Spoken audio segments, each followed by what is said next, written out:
Only the truly dedicated people are here still on Friday, right? Yeah, right? All right, this is fantastic. For those of you who don't know me, I've been working in security operations too long. I have held pretty much every role in the SOC. And I'm currently the architect of Microsoft SOC, and then you're going to probably ask, Carson, did you design the whole thing? No, give me a little bit while I'm new in role. I co-wrote this book, 11 Strategies. Don't buy it; it's free. And don't read the previous version, it's old. There are portions of that book that I have reused under license today. Thank you, MITRE, for licensing it back to me. For those of you who live in the United States and pay taxes, these are your tax dollars at work in part.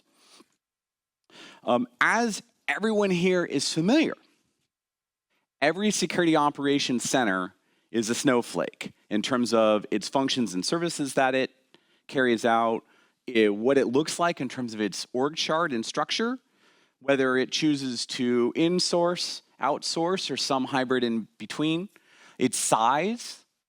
There are some organizations that's one person in their basement part-time, or not even. There are some that are over 500 people. And in talking to all of them, I've never met a SOC that didn't feel like it had struggles. I've never met, well, actually, let me ask a question. Who here thinks their SOC or CCERT is fully staffed and has all the people they need? No hands whatsoever. Usually when I ask that question in the United States, one or two cheeky people put their hands up. So these trends reveal themselves. And in my talk today, I'm going to take inspiration from a saying that we use in the United States when someone testifies in court and they're asked to tell the truth, the whole truth, and nothing but the truth. So help me.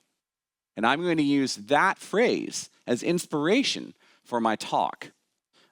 There's one thing I've learned is that the SOC is atomic. And when I say atomic, everything that is core to the SOC function should go in the SOC. And if it's not core to the SOC function, it should go somewhere else. And there's some gray area in between. I'm going to talk about all of those.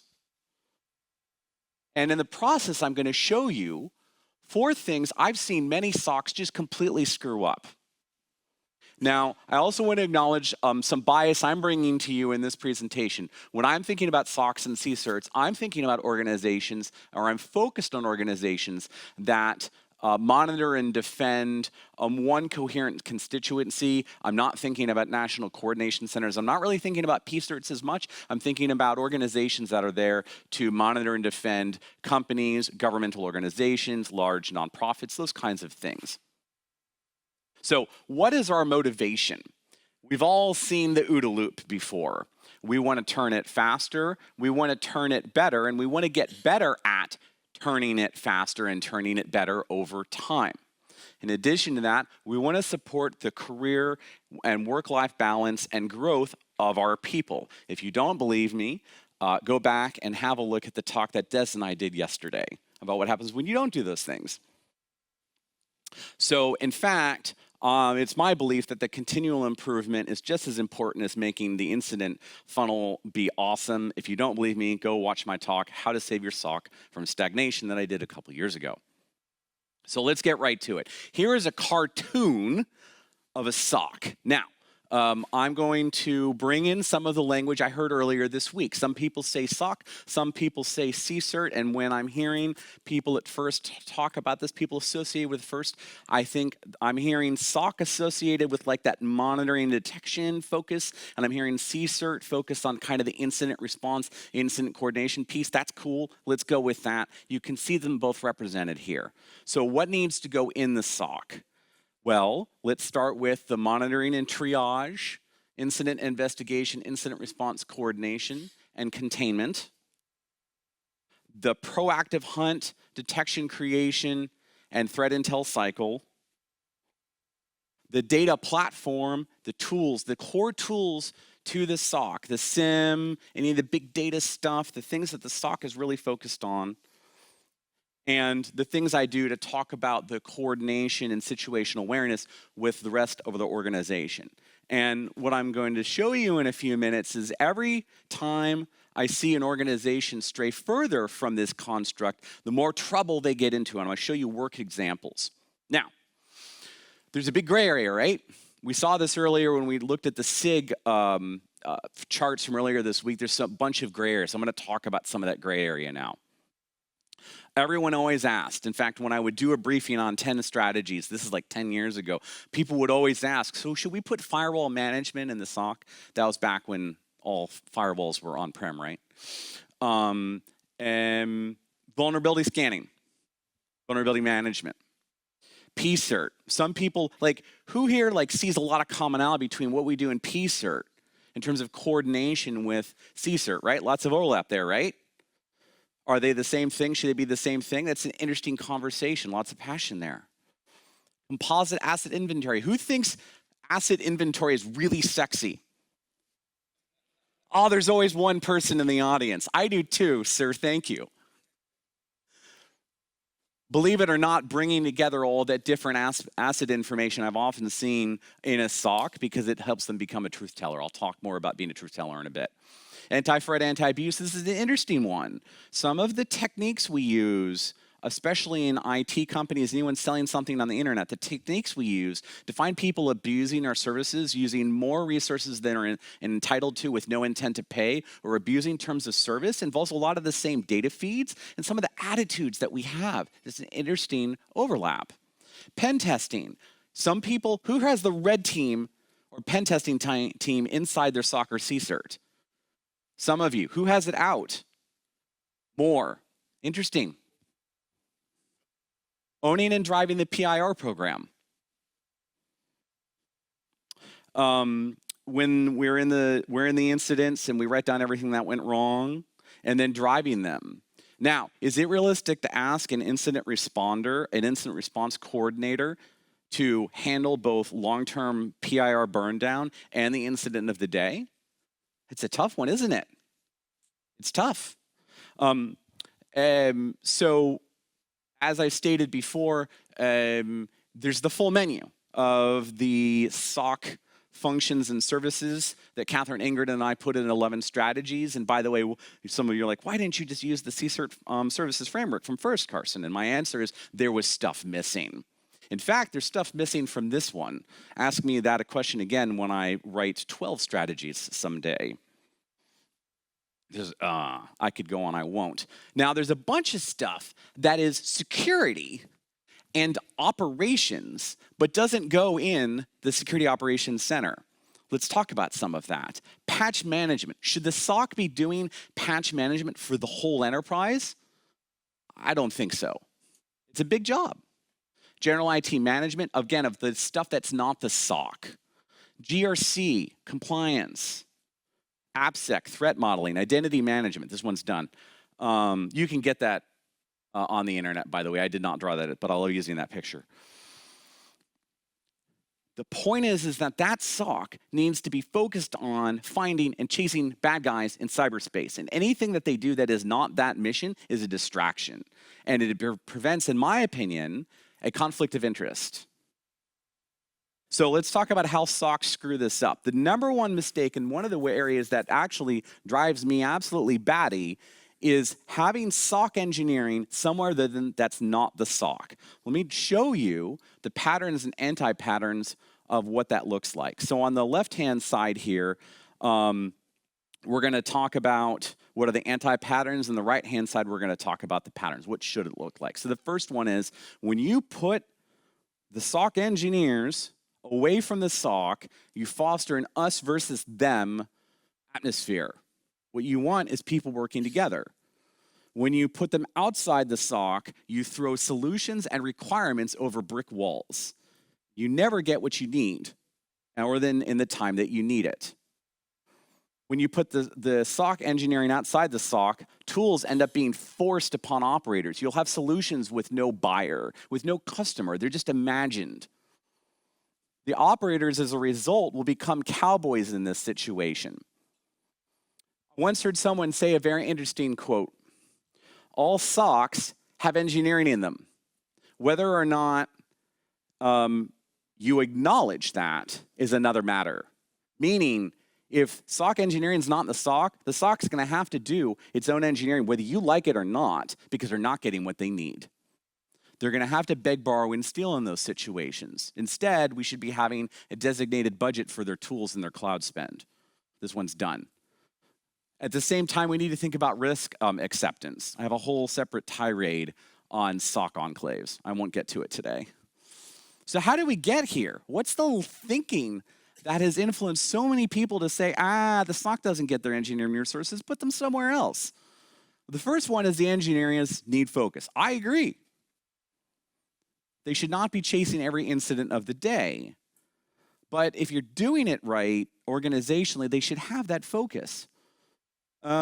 The second rationale is that they should be in some other IT engineering organization so that they can follow your IT operations and engineering standards of excellence. I get it, but what happens in those cases most usually is that they fail to understand what the SOC needs. In every situation I see when engineering is not in the SOC, that happens. Every single situation. They should have some kind of strategic sense of the SOC's needs. Now, that's true, but I find that proximity is everything. Let me put it another way. I literally wrote the book on this stuff twice, folks. And in my roles, when I was the head of SOC engineering, I was sitting with the analyst twice a week. Twice a week, I was having to ask them questions to make sure that what my team was doing was the right thing for the SOC. So if I can't do it, who can? Someone once said, it's a conflict of interest. I've never understood that one. Detection as an engineering function. This is an interesting one. It's really easy to find people who know machine learning and cyber, right? Yeah, totally, right? Totally. Usually we have to create composite teams of people who know ML, data science, detection writing, dev stuff, and people who know cyber, and they kind of inch each other in each other's directions. Granted, however, we need to be thoughtful of velocity. We need to be thoughtful of how do we create a model where we turn detections around in an hour, in the case of a major incident. How do we also give someone who is a giant ML nerd weeks or perhaps a month or two to create a bespoke model? There's different ways to do that. And then finally, ops just does ops. I would argue everyone should have a chance to improve. This one's done. Mistake number 2. This is a fun one. Excluding hunt and threat intel. What happens when you put your hunt or your intel function for cyber not in the SOC? Okay, so the hunt people are like, I'm a higher form of life than you are. I don't have to do any shift work anymore. I'm better than you. Is that healthy? It's not. Even in those roles, I would argue there should be some kind of ops rotation. We only do advanced work. I've had PhDs in this stuff work for me and have told me in deference that they too have to take out the trash every once in a while. I agree. They're just tier 1. One of the most interesting debates that Inger and Catherine and I had when we were writing 11 strategies is I came and I was like, we should say tier 1. And they're like, Carson, that makes tier 1 feel like they're a lower form of life. And after some impassioned conversations, I agreed with them. Don't call them tiers anymore, is our argument. Career path. Think about that career path. What do these people have to aspire to? When you create that division, there's often the sense of, from either side of the equation, what are those people over there doing? Because you're not talking to each other. And then finally, you need to be constantly improving your tools and your processes. And that's where people spending time together is what you need. So the point here is that everyone should feel like they're in the fight, and everyone should feel like they can do cool stuff, right? There's a huge overlap in the skills, tools, and data. The difference, I would argue, is largely one of focus and the amount of time that they can maintain focus. That's one of the ways I think about it. We don't want anyone to feel like they're above others. There should be no single point of failure, and that everyone should have a chance for excellence. And then finally, there should be no them. There's us. There's no them, there's us. So what's cool? All right, who gets who gets excited about finding midnight blizzard or salt typhoon? Yeah, a large portion of this crowd, but there's also probably someone in this room who gets really excited about PE header analysis, right? And there's someone in this room who gets really excited about what in the United States we call cat herding, meaning you're trying to move 100 people with disparate interests towards a common goal. So we think about bringing together this different sense of what are we aspiring to in one organization: malware analysis, data science, learning cyber broadly, being able to switch it between red and blue, and having those different leadership roles. Number 3 out of 4, excluding truth-telling. All good SOCs are, in my experience, really good at finding what I'll refer to as bad stuff. And bad stuff can be anything. Bad cyber hygiene, adversaries on the network, insiders, you name it. And that innate sense of finding what is anomalous or mischievous needs to be fostered into a rhythm of business that is a first-class citizen in our organization. And here's different ways that we can do that. Vulnerability scanning, believe it or not, as pedestrian as it is, being a truth teller about the vulnerabilities in the enterprise helps. Asset inventory.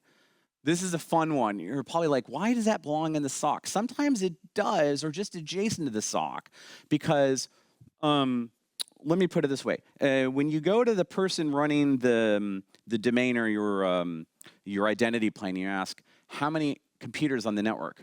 They're going to give you an answer, right? And then when you go to the person running vulnerability scanning, how many computers are on the network? They're going to give you an answer. And then when you go to the person running the cloud, they're going to give you an answer. Are any of them correct? No. It's only when you bring the data together. And one of the fewer people in the enterprise that have a truly vested interest in that total number being correct, and eliminating the shadow IT ends up being the SOC. Post-incident response, telling truth about what did we screw up ourselves and what led to the incident. Red and purple teaming, great way to tell the truth. Hunting, great way to tell the truth. Threat intel. So I'm not saying you have to bring all this stuff into your SOC. Some of you don't have the funding for that. That's okay. But the point is that any of these things on this menu here enable you to build in truth-telling as a core component of your mission. And as a result, serves as that outlet to the passions of your analysts. Number 4, taking inspiration from a talk I did a couple years ago. I often see SOCs in their metrics, in their staffing program, in their daily, what do they talk about? They're only focused on incidents. Is that healthy? It's not. Because when your entire organization, your rhythm business, and your focus is just on the here and now, you don't have capacity to get better. I would argue through our ops rotations, through our staffing, et cetera, through our metrics, we need to be devoting somewhere between 20 and 50% of that SOC's entire capacity to doing things that are not the incident funnel. And what this enables us to do is give us surge capacity when we do have a major incident. And this is critical to helping ourselves improve. So in my talk before, I've talked about detection V-team. I've talked about investigation improvements as different methods to do that. So the point is actually have, this is not heroics as one person that does it, but actually has it something as your leadership team has KPIs around, or OKRs. So let's wrap up. So my main argument to you today is simple and as obvious as it may sound to some of you, but we screw it up so often, is A, to enable growth and function in every team and role in the SOC, and to conduct every function on a closed loop. I'll give you an example. The people who write detections in the SOC need to experience the consequences of their good and bad decisions. Oftentimes you'll see the triage part of the SOC, which we used to call Tier 1, get caught in a loop where they're not getting feedback back to the people who wrote the detections, the people who are doing the tuning. That ends up being why a lot of people quit. And this, to many of us, seems obvious, but I see it happen so often. And that's why I'm doing this presentation for you today. So keep engineering, threat intel, and hunt in your SOC if you've got it. Everyone needs to be in an ops rotation. This makes everyone feel like that they're in the fight. No one is immune to being in an ops rotation. As a manager, I've been in an ops rotation. My intel people are in an ops rotation. My engineers are in an ops rotation. I would argue every part of the SOC has some kind of ops rotation duty. We need to nurture a culture of speaking truth to power. We can do that through those truth-telling functions that I've talked about. And we need to build capacity for continual improvement. And we treat that as a first class citizen through a rhythm of business and the metrics we gather and the story we tell. So my story for you is we need to have one SOC, the whole SOC, and nothing but the SOC. So help me. Thank you.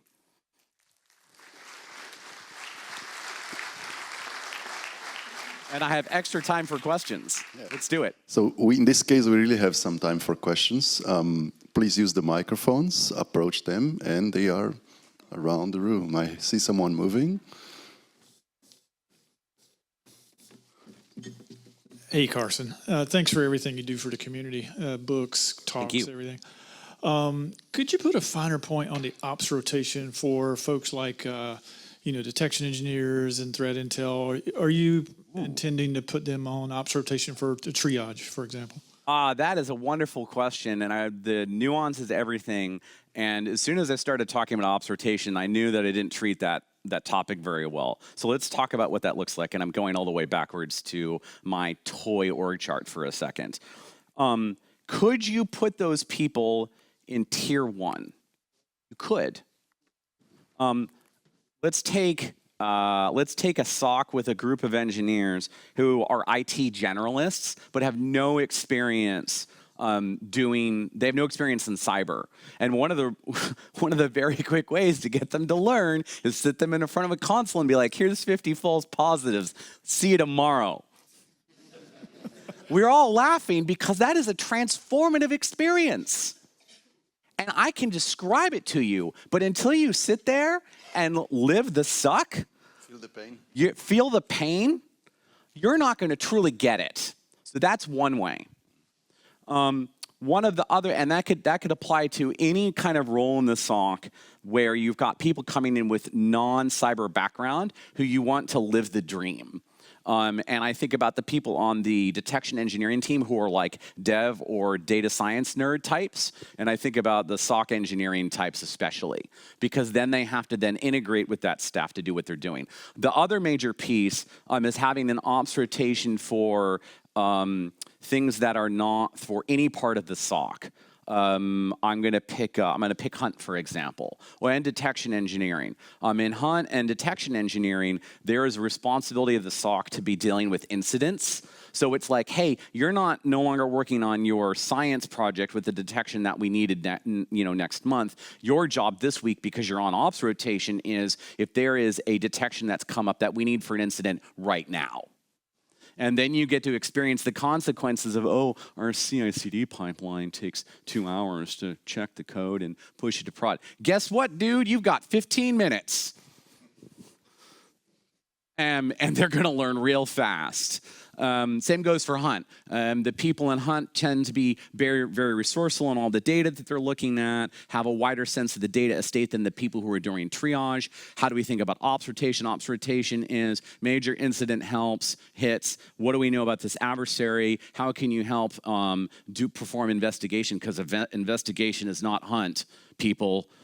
Jeez. Those are some of my techniques. Thank you for that question. Sir. Yeah, hi. Thank you for the presentation. Awesome. And in principle, I agree with all of that. It's a great layout. My only comment is I wouldn't necessarily treat it as a dogma, for the structure of the organization. And I'll tell you why. Because I'm in an organization where threat hunting is separate from SOC, intelligence is separate from SOC, and it's very difficult to fight the structure, but you can still break the silos. And it's more important that you realize, okay, you actually need those guys to be aligned with you, and all your points are valid. And it also works both ways, by the way. So when I joined, even though and I will use the T word, tier 1 and tier 2 within SOC, obviously, it was still super siloed. It was like tier 1 was doing their triage and, throwing escalating incidents over a brick wall, hoping it will not hit them back, right? Like, we're done with our playbook. I hope I did it right. And when it hit back, now, guys, you screwed it. Fix your work before escalating. So that was a, huge cultural change that had to happen within SOC. Regardless, it was already part of the structure, right? So I think this dialogue, and this is more important than just the structure. Absolutely. So I'm going to ask you a follow-up question. How did you break the silo? Between tier 1 and tier 2? The people who are outside the SOC, how did you break the cycle? Or the silos? Exactly like you mentioned, put those people together, make them aware, okay, this is what's happening. These are the consequences of what you are doing. And they actually start, like, just it's a human nature, right? They start realizing, okay, I'm not here to sit from 9 to 5 or from 4 to midnight or whatever, just clicking buttons. It actually has consequences. And this is what happens if I do things right or wrong. And this is what other guys are suffering because of what I did. Or closed loop. Maybe I ask one here. Yeah. Isn't it the management of the SOC's task to make sure the people doing detection engineering, the people running operationally, triaging alerts, etc., that you force them to take each other's perspective, like put them in each other's shoes, yeah? 100%. Absolutely. For SOC engineering, exactly the same. Have them sit through the alerts. See, this is what it looks like, what you've come up with. This is what the analyst feels and looks. This is what's impacting him, impeding them in their work. Same for threat intel, and it's working. Absolutely. In fact, to your point, if you see detection V team here, right, who's in this team? There's probably someone from SOC engineering, SOC platform engineering, who are responsible for the data and data automation. There's someone whose day job is to write detections if you're that big. There's someone probably in triage and someone in investigation, because it spans teams, and you get them together to talk about it, to your point. So I'm pushing the crowd intentionally because for every time someone does what I'm suggesting, there's someone who else has made it work. That's a variation. Thank you for your point. So, please. Thanks for the talk, Carson. So this is, again, sort of a comment, not a question, but I hope it's constructive. I worked my way through college working in restaurants, like nicer restaurants, and something that I learned is in a really good restaurant, the owner schedules themselves for a dish shift on a Friday night, once or twice a quarter. If you look at leadership, think about the bosses you've had. Some of them like to lead from front in the trenches, and some like to lead from far behind in safety. But the bosses are the ones who select the tools we have to use. And if there's something that pisses me off more than having to fight against adversaries, it's having to fight against my freaking tools. So if you set it up so that your leadership has to be on the front lines and actually using the tools and the frameworks and all this crap that they've selected for the team, they can see if the knife isn't sharp. Hallelujah. The team can also see if they can use the tools they've selected. And if you see that someone is capable of leading from the front, now you got a leader that people will follow. Absolutely. Well put. Thank you. Thank you. Who's next? I think you've been standing longest. I'm curious about your thoughts on the asset inventory part, because I think what happens is that we tend to have that need and try to fix it. There was a talk the other day as well where they built a whole app from it. I'm trying to figure out if it's a good pattern or an anti-pattern, because I think it's fun at first, but then you have to maintain it. People figure out you have it, and then they want it, and then all of a sudden you have this whole service that you don't really want to have, and should it be the SOC's problem, and is it a good pattern or an anti-pattern or somewhere in between? Oh, it's a great question. I'm going to reflect that back to you. How did some SOCs get their first asset inventory? Someone who was really good in Splunk wrote a really good join. For reals. Because they're like, we have all this data. Someone's like, we don't know what computers we have on the network. Watch this. 5,736 as of yesterday. And everyone's like, wow, how did you do that? And then it becomes a service by accident. Someone has to run the query every day and make the query better. And before you know it, you've got like SQL, you've got like some CI/CD, and you've got like data flowing and dashboards. And the poor analyst who wrote the Splunk query is like, God, make this go away. So I think the point you're trying to make is it needs to be a sustainable service, and you need to be, on the flip side, thoughtful about maybe the SOC figured this out, but maybe it gets birthed to a team that sits somewhere else. But to the point that the previous gentleman made, that they have to be accountable to the SOC's needs. Spot on. And that's why it's in that gray area. Right on. Do we have time for one more, or are we done? We do have time for one more. Do you have one? Go ahead, please. Thank you for your presentation. Based on your experience, what do you see as the fundamental difference between a CERT and a SOC? What responsibilities are specifically reserved to CERT? I'm being asked to take a very controversial stance on stage, and I'm going to dodge it. To me, they're just names. So it's interesting, when I wrote 10 strategies, before I published it, it was actually 10 strategies of world-class CCERT. And I changed it to SOC only because the term SOC was more meaningful to the audience I intended on reaching at that time, which at that time was the United States federal government. And then we distributed 25,000 copies of the thing, and here I am in Denmark.